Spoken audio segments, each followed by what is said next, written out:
Hello once again, it's Matthew here from MatthewNorthMusic. Thank you as ever for watching this video, and I hope you're enjoying my series about 1984, and we're now over the halfway mark. But as ever, if you find these videos interesting, please think about subscribing to the channel, sharing them on social media, and hitting the little like button if you enjoy it. And just a little heads up, I've put an event out on my Facebook page, and it's for it's a bit of fun really, but it's like an online virtual viewing of the Live Aid concert for next year. Next year, July the 13th, is on a Sunday. And on the internet, you can find the whole of Live Aid, particularly the BBC version, which is like the most complete version from the day. And I thought it would be quite fun if lots of people got together, watched it all starting from 12 o'clock, and then, you know, we can leave comments and talk about different things about the day as it's happening. Because this weekend just gone, I normally watch Live Aid every year, normally up until about 10 o'clock, just up to the end of Wembley. But me and my friend Caroline decided to do the whole lot, so we watched all 16 hours of it. And it was actually really interesting to re-watch every sort of little nuance of what happened on that momentous day. But anyway, that's something to look forward to next year. But at the moment, we're going to talk about July 1984. Now, this month, we're right in the middle of the summer, so there wasn't a huge amount going on as far as music on television. You know, there was the odd concert, there was the odd, you know, Top of the Pops was still on things, but there wasn't a huge amount on telly. But as for music that was released in this month, there was still a fair bit of stuff coming out. Now, the first week of July, we had quite a few really great singles that had come out on this month. And the first one I'm going to talk about is this, which is Sisters of Mercy. This is the Thompson Twins' fourth single from the Into the Gap album. And before they released this, they were actually on tour in Japan, and Tom wanted to record a different intro for the record to make it different to the just the regular album version. And so he went into a studio in Japan and recorded the sort of long piano intro, and that was then edited onto the single. And I think they did a bit of remix work as well, because we've got quite a long version of it's Sisters of Mercy on here. And on the flip side of the record, I do believe, is a mega mix called Out of the Gap, which was like, you know, a load of early Thompson Twins songs all sort of pushed together in a mega mix. Now, why they did that, I don't know. But I know one of the reasons quite often record companies and record labels like to put old songs on B-sides is because then they can recap some of the publishing. Whether they did that or not, I don't know. But anyway, that came out in this week, as did quite a few other great singles. Lament by Ultravox. That, oh, by the way, the Thompson Twins song, that entered the charts number 28, and its peak position it got to was number 11. Now, at number 32 was a single by Ultravox called Lament. Now, I don't have my original copy anymore, but I always remember buying it. I think I got it from Sounds in Torquay of all places, and it was a gatefold sleeve with a white vinyl 7-inch. And I think that was kind of a theme with the Lament album, because the Lament's actually coming out as a box set very soon. I think it's like a 5 LP box set with a whole live concert, old remixes, new remixes, Stephen Wilson remix, and that's coming out on clear vinyl as well. So I think they kind of carried that on. There's also I think a Blu-ray deluxe thing that Super Deluxe Editions are doing. Anyway, so that entered the charts at 32. Didn't get too high, got to number 22 in the charts. And if you go onto the BBC Archive YouTube channel, they posted a video a few months ago of them actually recording the song Lament in the studio, and you see Midge Ure with his old Moog synthesizer, and I think I did mention that on an earlier video. Another record that I do have in my possession is this. This is Mick Jagger and the Jacksons doing a song called State of Shock. Now, I thought this was a brilliant single, and actually the Jacksons album Victory that it came from, I really liked that album at the time. I thought that was a really good record as well. But this entered the charts number 37, and it got to number 14 in the charts. So yeah, really like that song. And I don't think it ever got performed live that much. Certainly not by Mick Jagger, although he did perform it, of course, with Tina Turner at Live Aid, and that was certainly one of the high points of the Philadelphia end of the concert.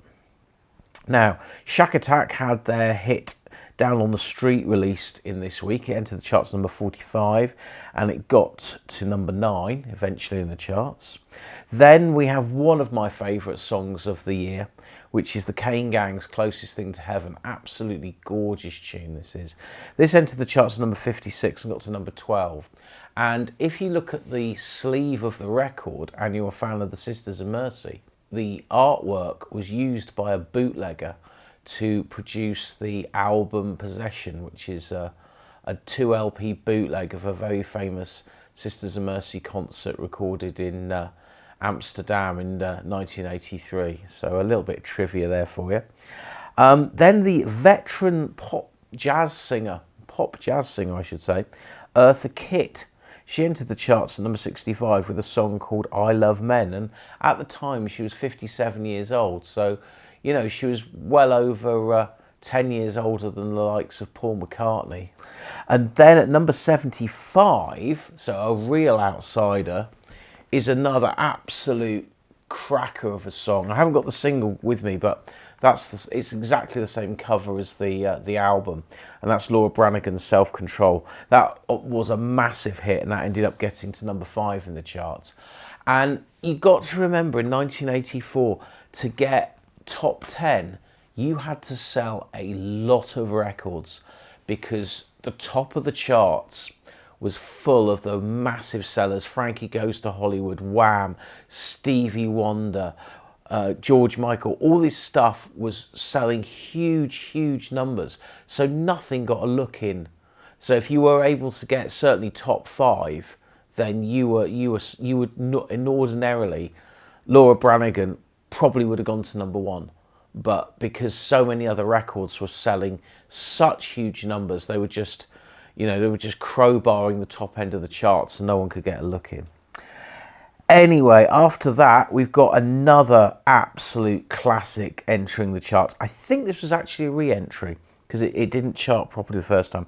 But that's Rufus and Chaka Khan, Ain't Nobody, a song that's as popular as ever, and that entered at 78, and it got to number 8. Now, with albums in the first week of July, going straight in at number 2 of the album charts is another perennial favourite of mine, which is this Parade by Spandau Ballet. Now, so this entered at number 2, and it didn't get any higher than number 2 for obvious reasons, because there was so many other big selling records. But people don't think this is as good as the previous album, True. I disagree. And the singles that came from it, I'll Fly For You, Round and Round, Highly Strung, and the great Only When You Leave. I love this record, and it's a really brilliant album. And if you've not listened to it, why not give it a spin, because it's great. But yeah, Parade, Spandau Ballet. Notice I said ballet then. Anyway, some other albums of note. David Sylvian's Brilliant Trees, that entered at number 4. And that was the highest point that got to. I don't remember at the time David Sylvian having a hit album. That definitely passed me by. So yeah, I don't know that album at all. Apart from the fact he's probably got Red Guitar on it, because that was one of the great singles at the time. Definitely an album I need to listen to. As is Elvis Costello's Goodbye Cruel World. That entered the charts at number 10. Didn't get any higher than number 10, but you know, top 10 means you've sold a lot of records. Now, entering the charts at number 15, and again, another album that didn't get any higher is this one, Discovery by Mike Oldfield. Now, this kind of has a little bit of a personal connection, because it had 2 vocalists on it, Maggie Riley and Barry Palmer. And Barry's actually a friend of mine. He lives very near to me, and I actually got to know him because he was selling a cassette deck, of all things, which is actually the deck on my system in my bedroom. But yeah, this album, came out and it got to number 15.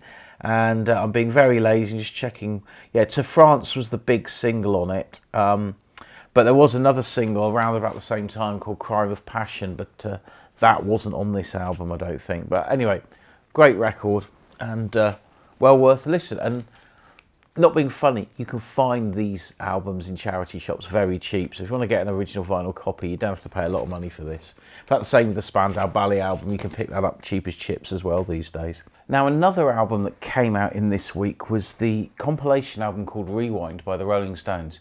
Now, I don't normally mention compilations on here other than like the Now albums, but this was quite an important album because it was the first proper Stones compilation that they had released, with all the tracks from their own record label, so from Brown Sugar onwards. Now, Decca had released literally hundreds of compilation albums throughout the 70s and 80s because they were obviously trying to cash in on the catalogue that they owned. But this was the first proper authorised Stones compilation album. And it came out as a record tape and on CD, but it also got released on VHS video. And this isn't my original copy, but this was actually the first VHS tape I think I ever bought. I remember buying it off Robin in Newton Abbot Market, if any local people remember him. And I think it pretty much goes with the same track order as what's on the album. So you've got songs like Under Cover of the Night, Too Much Blood, Miss You, Angie, Waiting on a Friend, Brown Sugar, Start Me Up, It's Only Rock and Roll, She's So Cold, Emotional Rescue. Doesn't have Tumbling Dice on there. I think that was on the album, but I'm not sure. I don't think they made a video for it. But what's interesting about this compilation video, and this has never come out on DVD, is that in between the tracks there's links by Bill Wyman and Jagger, and it's kind of like a comedy skit of them being in like this museum of the Rolling Stones artifacts. And they're just sort of chit-chattering between themselves. And so it's a unique release. As I said, never been released on DVD, probably never will be. So, you know, if you still have a VHS machine, it's worth tracking that down if you're a collector because it's a unique item. Anyhow, let me just reset my my iPad. Well, it's not an iPad, it's a cheap Samsung tablet. So the only other album that came out this week was Strange Frontier by Roger Taylor of Queen. Now that entered at number 30 and it stayed at number 30. Now bearing in mind there was a massive renaissance of Queen in 1984. Radio Gaga had been massive. I Want to Break Free had been massive. I'm pretty sure it had been released by this point.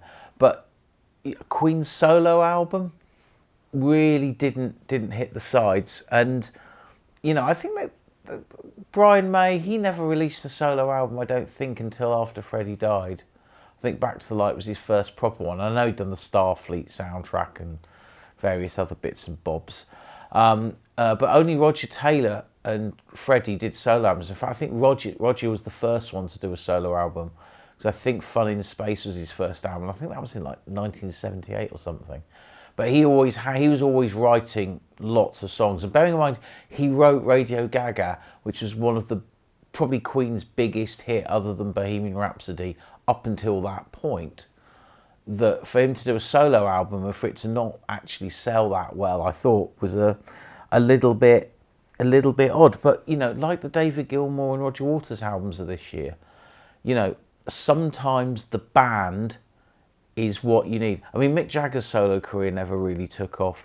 Keith Richards' solo career never took off.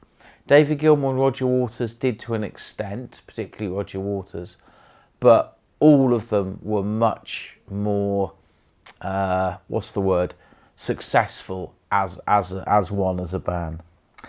Anyway, let's move on to the second week. This is actually a 5-week month as well, so there's quite a lot of tunes to talk about. So the singles in the second week, number 5 got up to number 2. Can you guess what it was? Well, it was Neil from the Young Ones doing a cover of Traffic's Hole in My Shoe. That became a massive hit. Now, the Young Ones was a massive TV programme. Everybody watched the Young Ones. The last episode had only just aired a few weeks before this came out. So there was a lot of hype around the Young Ones, and I think a lot of people bought it purely because A, it was a bit of fun, and B, they liked the Young Ones, and so it did really well. Another single that came out this week entered at number 26, only got to number 16. My personal favourite single by Echo and the Bunnymen, Seven Seas, and I always remember a Top of the Pop's performance where one of them was dressed up as a penguin. But didn't get any higher than that. But again, if you look at the top 20 of any month in 1984, there's so many big records, as I say, selling such huge numbers, they're not going to get a look in. 28, Everyone's Laughing by Feel Free On and Galaxy. Again, song you don't hear that much these days, but to me it's a classic 80s disco record. Got to number 10 in the charts. Now, another record that didn't get as high as you would think because of the fact it still gets played quite a lot was Divine. Now, Divine was an actor in America, but also had a bit of a singing career, and in this era it was more the sort of high energy type disco tunes. And he did a song called You Think You're a Man, and by just hearing the title you can probably hum the tune because it was played so much. Entered at 38, got to number 16. Now, number 68, and eventually went up to number 26. And here's an advert for it from the Record Mirror. And it's this one. It's The More You Live, The More You Love by A Flock of Seagulls, which I think was the first. I think it was the first Flock of Seagulls 12-inch I ever bought. Because I had a couple of their singles, but I didn't have a 12-inch. And that's the reason, if you look at the ad, it says it's a 12-inch record for the price of a 7-inch. Now, I'm 99% sure I can guarantee that was 99 pence in tops in Newton Abbot, as was the follow-up Never Again the Dancer. And I think there was another one that they brought out round about that time. And so I think I got them all for 99p. But yeah, it was a good 12-inch, that. Shame it didn't get any higher in the charts than 26, but there you go. Now, entering the charts at number 85 was a song that was already in the charts. Now, Lionel Richie released a song called Stuck On You, which was off his massive selling Can't Slow Down album. Well, a guy called Trevor Walters did a cover version of it. And Trevor Walters' cover version entered at number 85, eventually got to number 9 in the charts. I think that was higher than Lionel Richie's version was. But then entering the charts at number 100 and only getting to number 58, we've mentioned them earlier, is this record. And this is the copy I've always had. And it was the re-release of Brown Sugar by the Rolling Stones. Now, one of the first singles I ever owned was Brown Sugar, and it came from a jumble sale down the road from my parents' house. I think it was in the Army Cadet Hut. But then it got re-released, and I bought this in W.H. Smith's in Newton Abbot because it had been reduced. So I bought it after it fell out the charts. And I mainly bought it because it had a picture cover, and my original one, which I think I probably had lost by that point. Anyway, it didn't have a picture cover, so I kind of bought that one. So that's another Stones thing I've always owned. So yeah, entered at number 100. Now, LP wise, there's only really one album of note, and that was the Glenn Difford and Chris Tilbrook album. They both of Squeeze decided to do a project under their own names. Kind of why, I don't know, because they are Squeeze, really. I mean, yeah, Jules Holland, I think, was in and out of the band at the time, but the rest of the members, I think, were fairly fluid over the years. But anyway, that came out and got entered the charts at number 42 and didn't get any higher, really, which is a shame because actually, if it come out now, Squeeze, still a pretty popular band, it would probably have got higher, much higher in the charts. Anyway, the third week of July, so number 39, going up to number 22 was Blancmange and their cover of ABBA's The Day Before You Came. Not one of my favourite songs, has to be said. It's a song that sounds like a shopping list, and while the tune's quite good, not a massive fan of the actual song. Now, number 54, and this is something I talked about in a video a few days ago, and you can catch up with it. It would have been the then 30th anniversary re-release of the song A Hard Day's Night by the Beatles. Now, that entered at 54 and got up to number 52, so didn't sell very well. But then I think we'd already had the sort of mid to late 70s re-releases of the Beatles singles, I think between sort of 76 and 78. And then they started re-releasing them again, except with picture covers.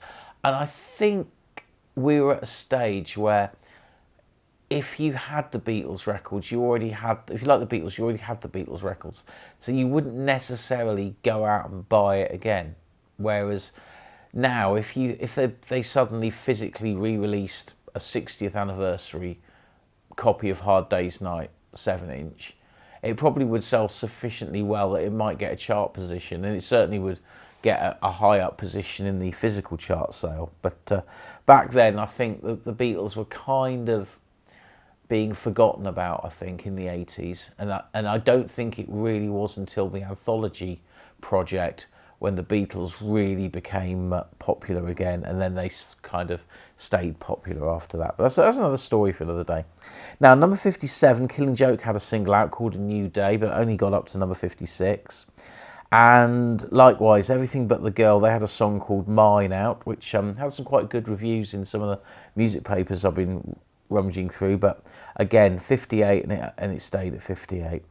Now, with LPs, we've had a couple of really big albums. At number 3 was the Jacksons with their album Victory. And it didn't get any higher than number 3, but, you know, it's a pretty high position. And like I say, I always thought it was a good album at the time. It certainly was a good follow-on from Thriller because, you know, even though it was a Jacksons album, you know, most people bought it because of Michael. But Dio, the hard rock band, Ronnie James Dio, their album The Last in Line, that entered the charts at number 4. So it still shows how popular rock music still was back in those days. To get into the album charts at number 4, you had to have a lot of pre-release orders, and certainly Dio had that. But entering the charts at number 21, and amazingly, this has actually quite shocked me, it only got to number 7 in the album charts. I would have thought this would have got to number 1 or number 2, but it didn't, and it's this, Purple Rain by Prince. Now, this copy I have here is a slightly later pressing because it's got the BPI Awards hype sticker because it won an award for Best Album Soundtrack. Now, the BPI Awards are normally in January or February of the following year, so I would say this would have been pressed and sold between about March and the end of 1985. They probably wouldn't have kept a sticker on it for the following year. So, but you know, that's the album. And as I said, that got into the album charts, only went to number 7. Now, Public Image Limited, they had an album out called This Is What You Want, entered at 56, didn't get any higher than that. But even more shocking was Mark King from Level 42. Now, Level 42, they weren't massive at that point. They were big, but they weren't massive. They got much bigger with World Machine and then Running in the Family. But Mark King's first solo album, Influences, got to number 70, entered at number 77 to get any higher. And again, it's like we was talking about earlier with like bands like Queen and Pink Floyd. It is the thing, the brand is much more highly thought of than the individual members, and that's another case in point. Anyhow, getting towards the end of the month now, because there's not too many more tunes to talk about, but the 4th week of July, which was the 22nd, Queen entered the charts with It's a Hard Life at number 6. So again, you know, complete opposite to Roger Taylor's release. Then we've got another absolute, you know, pop classic, entered at number 35, got to number 4, and that's Hazel Dean, Whatever I Do, Wherever I Go. And yeah, that was a huge tune. Again, part of the sort of whole new energy type disco vibe. Then Rod Stewart had a hit with Some Guys Have All the Luck, entered number 42, eventually went up to number 15. And a song that he quite often plays live to this day. And then at number 51, one of the most successful people in her field ever, really, and that's Tracy Ullman. She had a hit with the song Sunglasses, got to number 18. And she was one of the original sort of alternative comedians in the UK. And she went to America, became absolutely massive over there.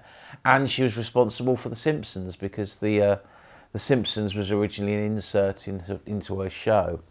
But at this point, 1984, she was more known in the UK for the comedy show Three of a Kind that she did with David Copperfield and Lenny Henry, and for having a pop career. And she did Breakaway, They Don't Know. She did a cover of Madness Is My Guy.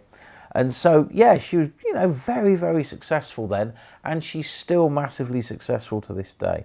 Now, another song that didn't do very well, but has gone on to be much loved over the years is Talk Talk, and they did a single called Dum Dum Girl from their It's My Life album, and that entered 81 and only got to number 74.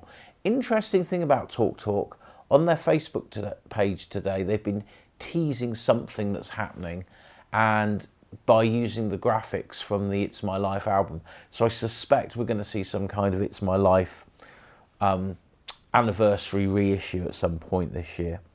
Then at number 92, got to number 50, is our old little friend here, Kevin the Gerbil. And he did a cover of Cliff Richard's Summer Holiday. And it didn't do very well, did it, Kevin? Is it because Roland Rat wasn't on it? There you go. Kevin the Gerbil there. Actually, I'll put him back there. So, yeah. And then we look at LPs of this week. And the most important LP is something that I've got here, but only on CD. And it's this. And it's Diamond Life by Sade. My copy's actually a first pressing, as you can see. Doesn't have a barcode on the back, as many CDs didn't in the early 80s. It wasn't until sort of 85, 86 they routinely had barcodes on. But yeah, Sade's album Diamond Life entered the charts at number 2. Now, it's interesting that I was talking about Live Aid earlier, and Sade got to perform at Live Aid. But this album came out less than a year before that Live Aid performance. So Sade had literally gone from being completely unknown in the beginning of 1984 to playing the biggest rock concert of all time. And I think that shows the power of pop music and how you could be incredibly successful in a very short period of time. I mean, people talk now about the Taylor Swift effect, who's obviously the biggest pop star in the world. But yet, Taylor Smith, it's a little Freudian slip there. Taylor Swift has actually been in the music business now for certainly over 10 years, probably near 15 years. In fact, I think she might have released a first record in about 2009. I think that rings a bell. So we're talking 15 years ago.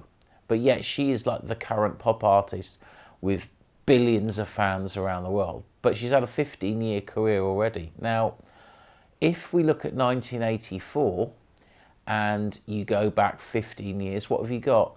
You've got the Beatles rooftop concert. So, it's a lot of these pop stars and a lot of these artists were not known that much before Live Aid. And it's certainly not, 5 or 6 years before Live Aid. Half the artists probably didn't even exist. But anyway, yeah, Diamond Life by Sade, that got to number 2 on its day of release.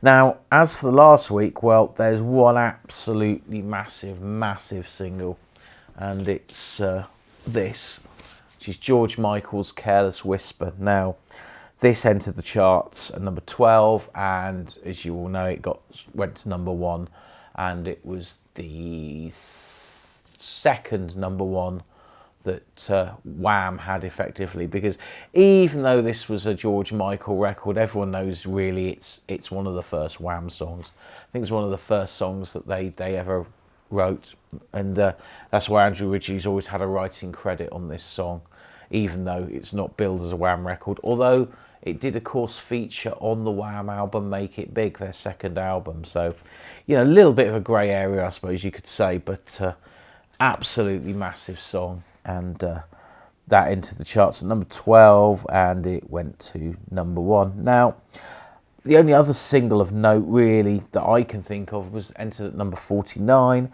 and it only got up to number 35, and that was AC/DC with a single called Nervous Shakedown. And, AC/DC were massive they were a massive band. I mean, Back in Black came out in 1980, and that went on to sell 1 million albums every year for the next 30 years. But they weren't riding high in the pop charts, really. I think some of the later singles did quite well. I think Thunderstruck and things like that did. But they were very much an albums band. And so the album that this came off, I think it was Flicker the Switch, that sold a lot of copies. Now, as for albums, well, the Mighty War had an album out called Word to the Wise Guy, entered at number 28, and it stayed at number 28. And Status Quo released a new album. Well, it wasn't new. It was an album that was part of a box set that came out 2 years previously called From the Makers Of. And it was an album of highlights of their concert that they did at the Birmingham NEC in 1982. Now, this concert was on TV. It got released on video, and it made a compilation of it, made up the third album From the Makers Of box set. But they then decided in their infinite wisdom, and I think it was to cash in on the fact that Status Quo were about to play their last ever concerts, because they were going to give up touring in 1984. So they had these 2 massive gigs at Milton Keynes Bowl. And so they released live at the NEC, but it only got to number 83 in the charts. And I think that's because if you were a Status Quo fan, you already had this album. Had they released it as a separate album at the time, particularly at the time being on TV, it would have fared better, but then it would have affected sales on the box set. Which is why I kind of think it was a bit of a daft thing to release it. I mean, if they'd released the complete concert and it had been a double album, that would have made much more sense. But they didn't, and I don't think they ever have released it in full. As I said, they released the VHS video, then they put a couple of extra tracks on another DVD down the years. But, you know, it was a good concert, and I don't know why they just don't release the whole thing in full. But anyway, that is the releases of this week, in this month, even in 1984. And I've got a few music mags here. There's a few little interesting things of note. Now, on here, which was the Record Mirror from July 28th, 1984, they did a little insert here called Vid, and it was basically basically features on computer games and videotapes and things. And if you look there, there's a whole load of like music videos that they've got listed, and they've got things like Iron Maiden's Video Pieces EP, Pink Floyd's Final Cut EP, there's a David Bowie EP. They're all video EPs. Now, the reason that a lot of the record companies did these video EPs, I mean, in the case of the Pink Floyd one, it was because they only made 4 promo videos to go with the Final Cut album. Big mistake. I think actually Roger Waters should have made a full film out of it with all the tracks, because I think that would have been like The Wall Part 2, and it would have probably done a lot better. But like the Iron Maiden video EP's only got like 5 tracks on it, but the actual concert footage is brilliant. It would have been much better if they'd done the whole thing. It's like there's the Marillion video EP, and that's only got a couple of tracks on it. But that was taken from a concert that they then released separately, and then eventually they released the whole thing together. But the reason they did these EPs was price, and it was so they could release them at £9.99, because up until that point a lot of videotapes were like £20-30. I mean, I think that this Stones one, I think when it was first released, it was at least 20 quid. And so it was to try and get the ball rolling on releasing video content. But anyway, I think in here there might even be some prices of stuff. Oh, we've got the music videos chart, and you can say all the videos are £16.99.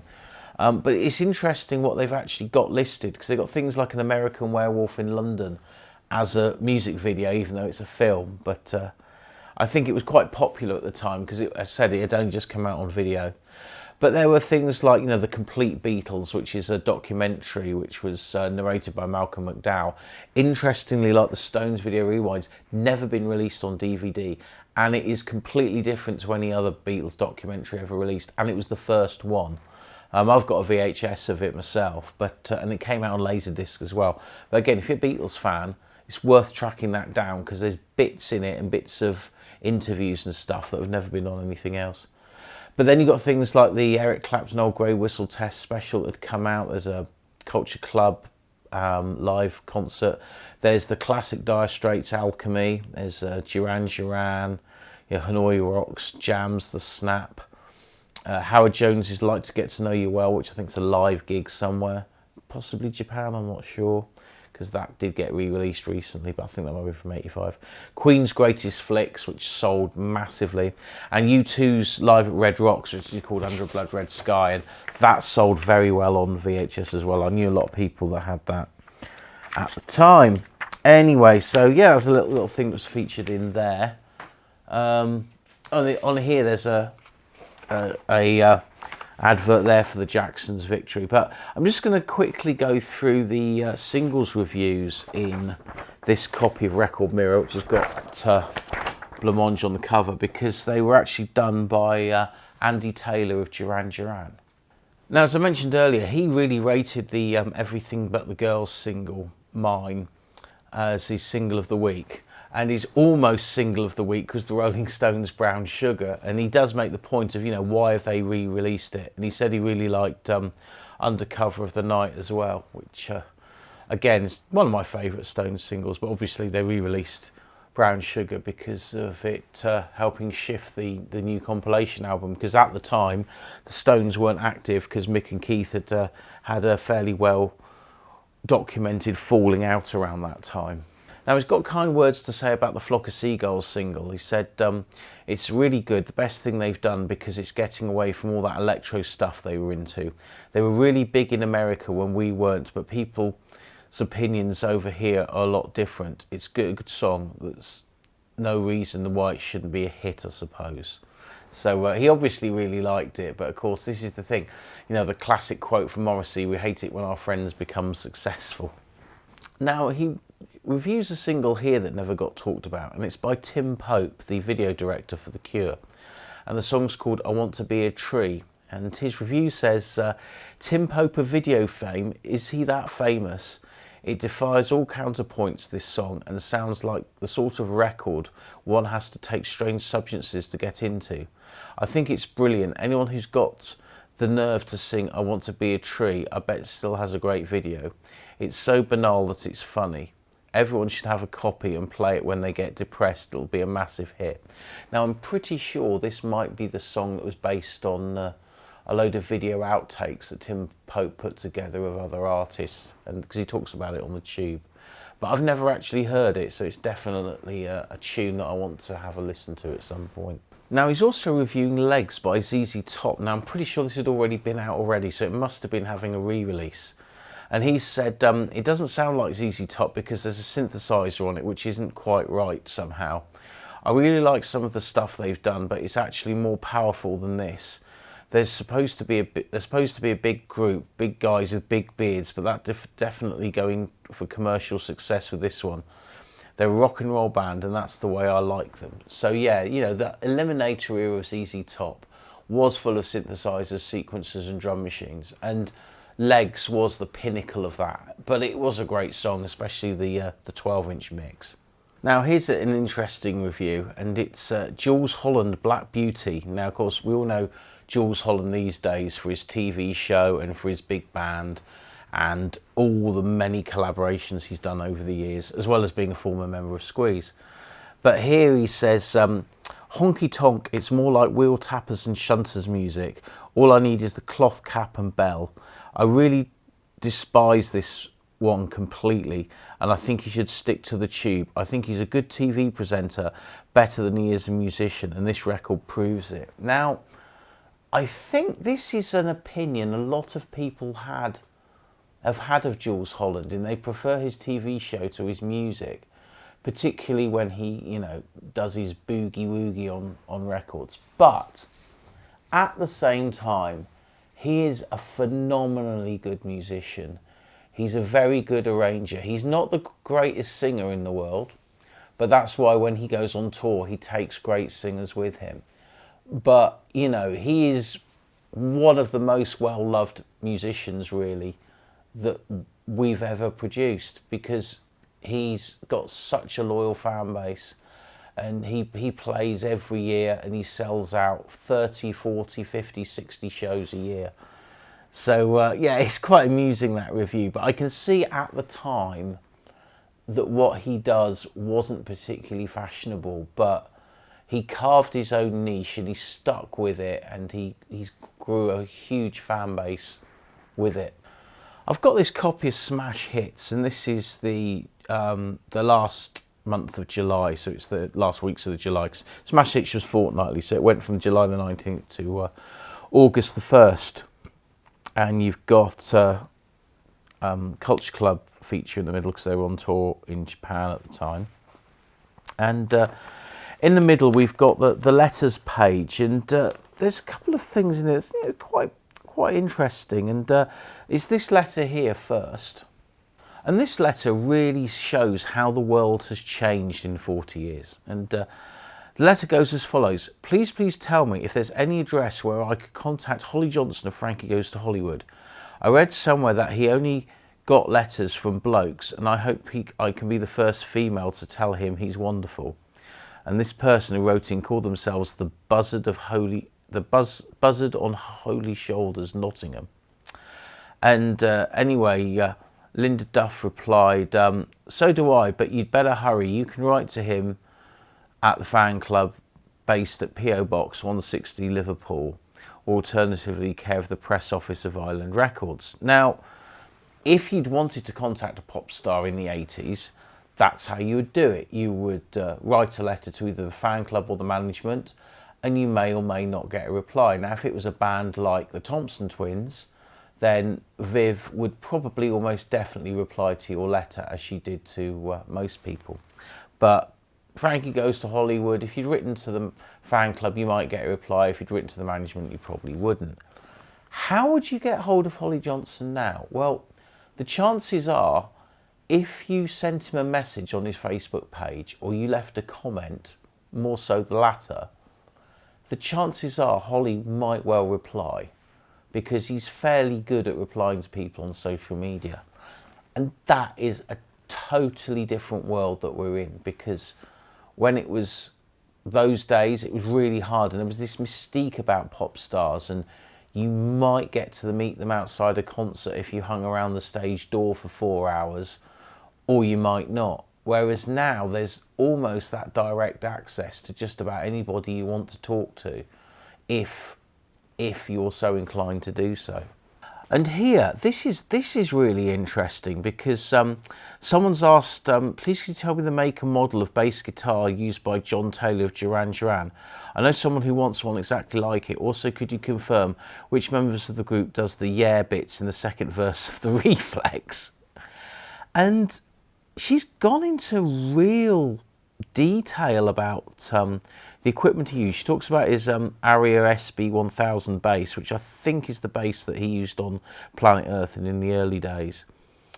And then he's got this deluxe white Aria RSB Elite. Now I think that's the bass that he used through most of the 80s, with the sort of contoured body. And he's got a fretless as well. And then he talks about a Rickenbacker that he's got, and other bits and bobs. I mean, this is quite an in-depth list of John Taylor's rig. Now, these days, you'd expect to see that on a rig rundown video on YouTube or something, but to see it in a pop magazine, I think is actually pretty well researched, I think. And bearing in mind, you didn't have the internet in those days, and you would have had to have, phoned up a management to get you a number of, John Taylor's guitar tech, and then you'd phone up the guitar tech and then ask the guitar tech a few questions.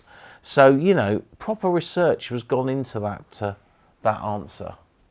Also in the Smash Hits is this advert for HMV's sale. Now, I don't normally show adverts per se, but it's always interesting to look at the HMV sale, because the HMV sales were generally brilliant, and you could find really great records really cheap. And they're listing a load of albums and cassettes here. So they're not singles, talking about albums. And this is albums here for 99p, including Meatloaf, Jermaine Jackson, Diana Ross, Ashford and Simpson, Ian Dury, George Harrison, Lynx, Carly Simon, Allman Brothers, later on Casey and the Sunshine Band, 10cc, stuff like that. So 99p. Now for 199, and with 199 is not much more than a full price 7-inch single, because a full price 7-inch single varied between about £1.15 in Woolworths at that time to about £1.45 in WH Smith's. But then, so for less than £2, you got Marvin Gaye albums, Billy Joel. Now, Billy Joel had about 8 albums in the album charts at the time, so this probably would have helped his chart position as well.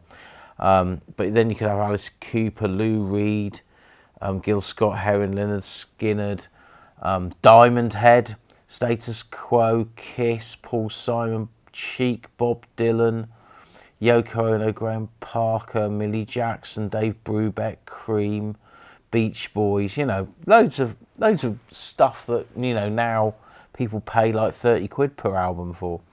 And then at $2.99, so you're going up a tier here, but then you've got things like Bruce Springsteen, ACD, ABC, The Beat, B.B. King, Soft Cell, More Meatloaf, Miles Davis, Teddy Pendergrass, Black Sabbath, Motorhead, you know, again, more 10cc.